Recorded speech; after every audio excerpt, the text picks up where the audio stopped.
I'm in a beautiful spot out here. These folks have a nice little pond on their property. Oh, I missed it. Good to know I've got company out here while I'm doing this bee removal.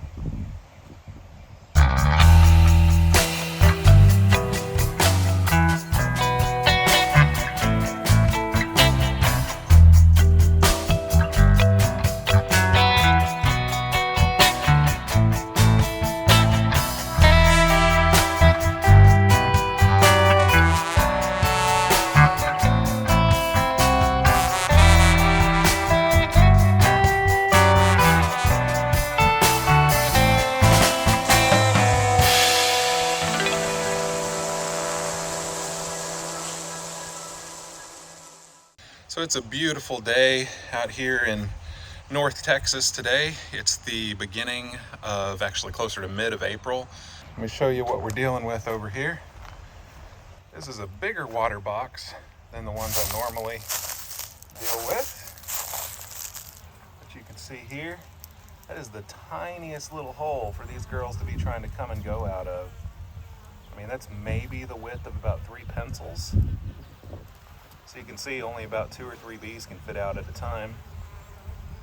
So we're going to open this up and see what we find. Seems to be good activity for this early in the morning. I like to get everything situated beforehand, so let me show you what I've got here for my setup. So we're not really dealing with a massive colony, but what I like to do beforehand is you'll see I've got my frames prepped. So what I do here, which this little crisscross on the back that you see coming across, if you have run out of your really long rubber bands like I have, you have to make do. So what I like to do is I'll just loop the rubber bands together and still run them corner to corner, and that gives a little bit of a trampoline back here to put the bees on or the comb on when you're trying to actually get it banded in. And then you see I've got some extra rubber bands already on the sides, so I can just pull them over into place. And then I'm using my lid right here to give kind of the base right there as I pull comb out of the box.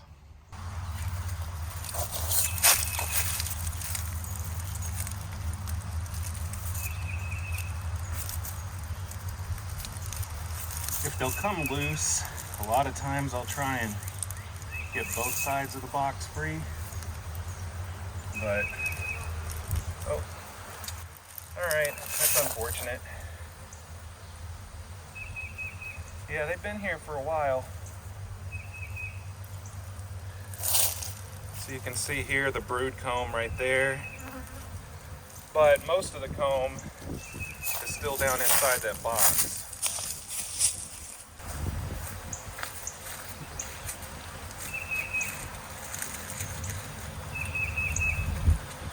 So the reason that didn't want to come up is because they actually built down under the lip right here. And so they're really, aside of being able to somehow get my fat hands under that lid, there really wasn't a way I was going to be able to deal with getting that loose to open that lid. You can see we've got ants hanging out right here, which I'm sure those will agitate them. But we're gonna get this lifted out, put into a box. Thankfully, this comb has been in here for a minute, so it's fairly firm. I'm starting with this one because it has some brood on it.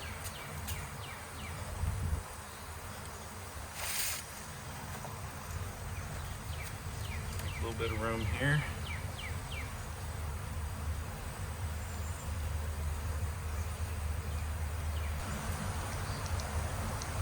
Got a little piece right here that doesn't have much of anything on it, so I'm gonna pull that off. See if we can't get a couple of these on the same frame, since I have a lot of comb down inside.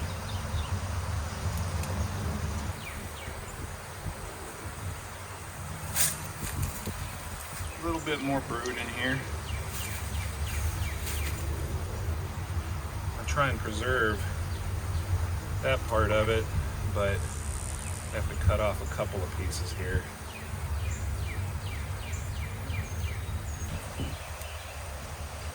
So you see here how the comb just rests there for me because of that little trampoline I made on the back. So we got first frame with brood. You see the bees just kind of hanging on it right there.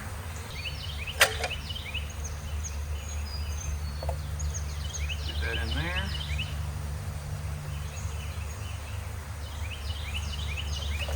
And then I'm going to go ahead and just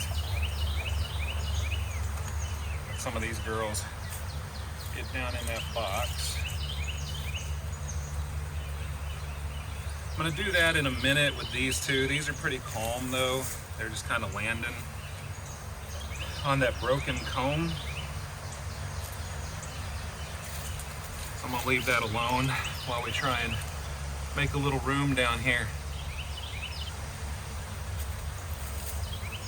So this was their honeycomb, but they are completely empty of stores. There's nothing in that. So I'm gonna hold this off to the side along with these pieces. We'll take that, melt it down later.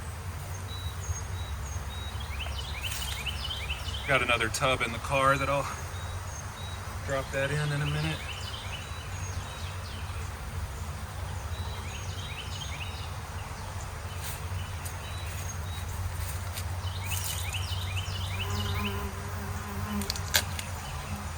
This one on the outside's brittle.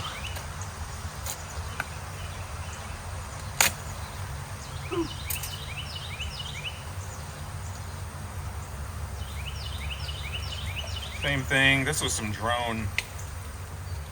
The cells are bigger, so this was drone comb toward the outside. Nothing in it right now either. Probably because they're a little nutritionally stunted at the moment.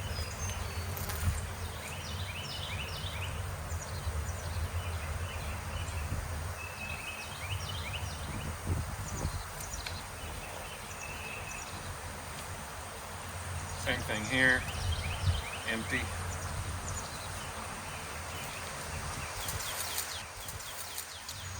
All right, this next one's a bigger comb. Let's see, looks like it may already be loose. Looks like it might be pollen store.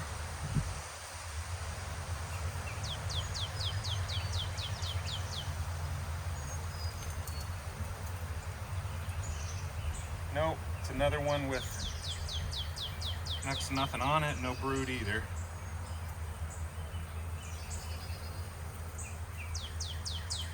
There's no point on these combs that don't have anything in them on a removal like this.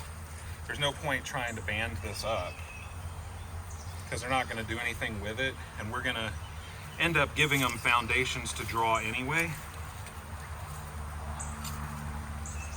Okay, this next one I'll have to be careful on because it's right beside where that other brood was. So I'm entering the area where I could encounter my queen.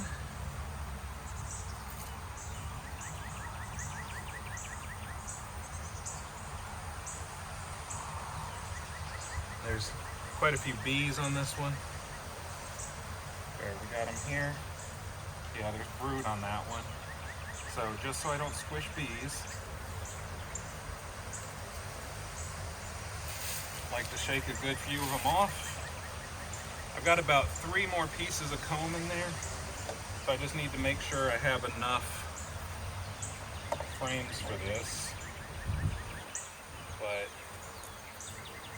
these girls, I think I'm gonna, there's not a whole lot of brood here, so I think I'm gonna take this piece off.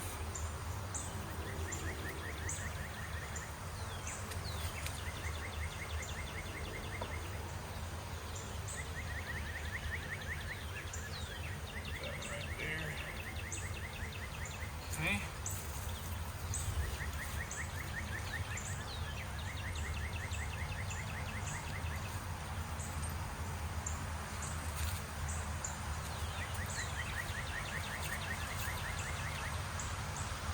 Next one's going to be similar.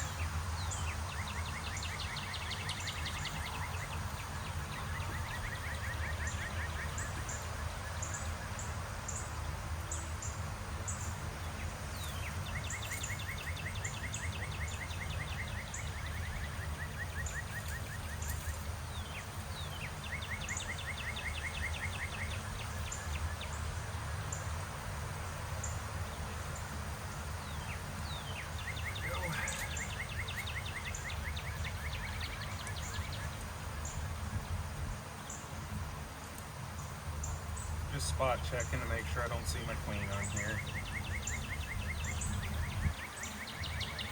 A few little hive beetles, that's annoying, but they'll get handled once we get these into a box. Okay, this one, I think I'm actually going to need to frame up on its own.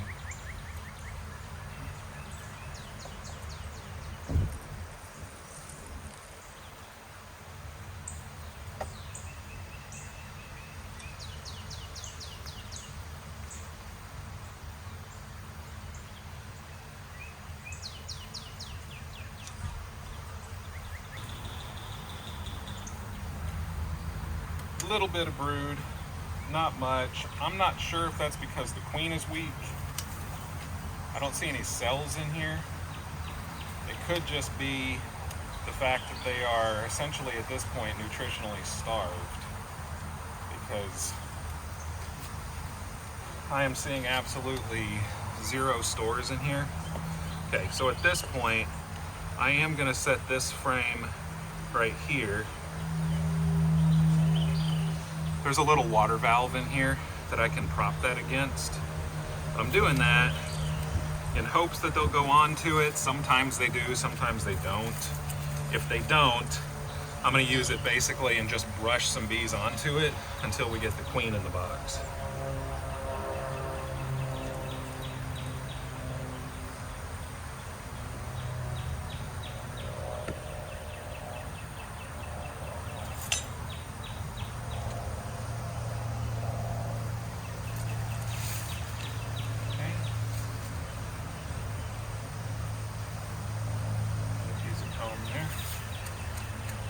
So I gotta make sure I keep some comb in here just so they have a place to hang out. I won't put it all, but it's a pretty good solid piece. And it's brood comb. So, rest of these girls are just marching down here. So I know my queen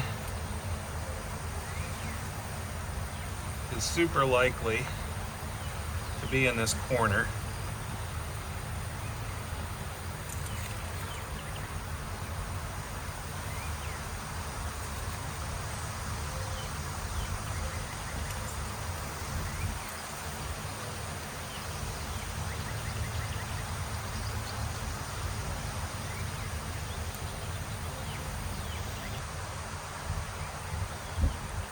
Just gonna try and take some handfuls gently and see if we see her at all. In the meantime, just in case, what I'm going to go ahead and do, I'm going to spin this around.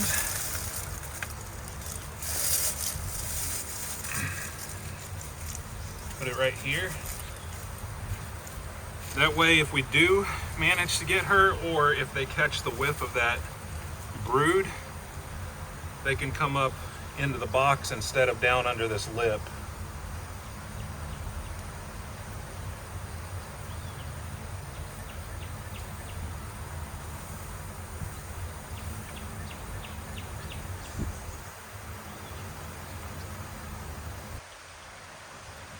Got one more tiny piece of comb hiding right here. I think I better get out of the way. I have to catch that. The wind picked up also.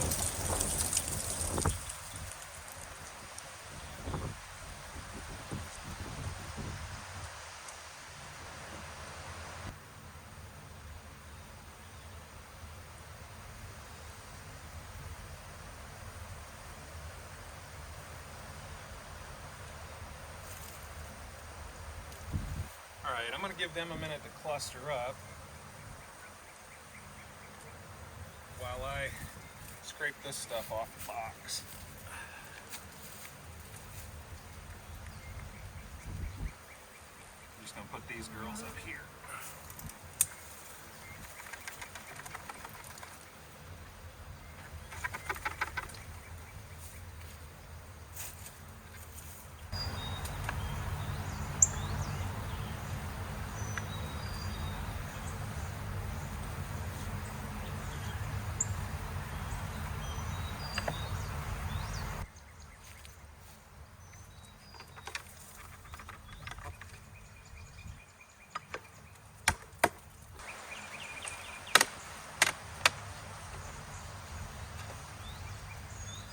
That gives them still a little more surface room on the outside.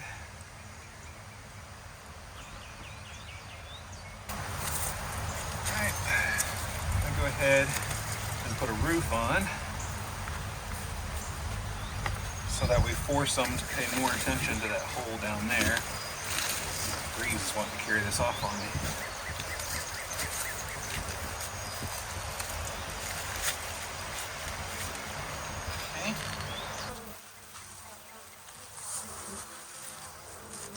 You can see here how there's a little more organized behavior now. I put that roof on, which tends to kind of focus the fanning toward the one remaining opening. And so you can see those bees starting to traipse in, which sometimes they'll do that if there's brood, because especially if it's theirs, because they recognize that's home. Typically, though, they won't really all fully do it until the queen is present.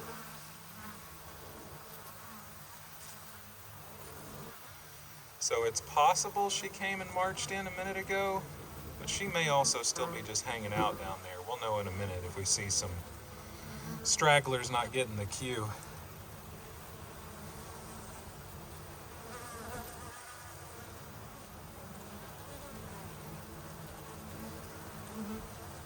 This behavior is always fun to watch. Oh, the other thing I realized, I've got a little bit of space underneath. That's not good. I need them all going in, but I've got that screen board on the bottom, and I just realized that this isn't completely flush. So I've got some bees, I think, that are going down underneath. I think I may need to remedy that.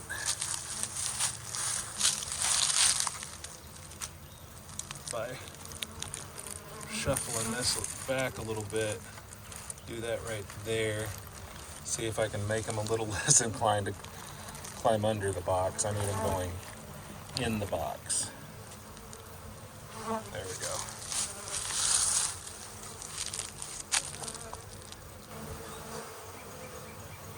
That's what we want to see. Lots of organized bees going into the box we want them to go into.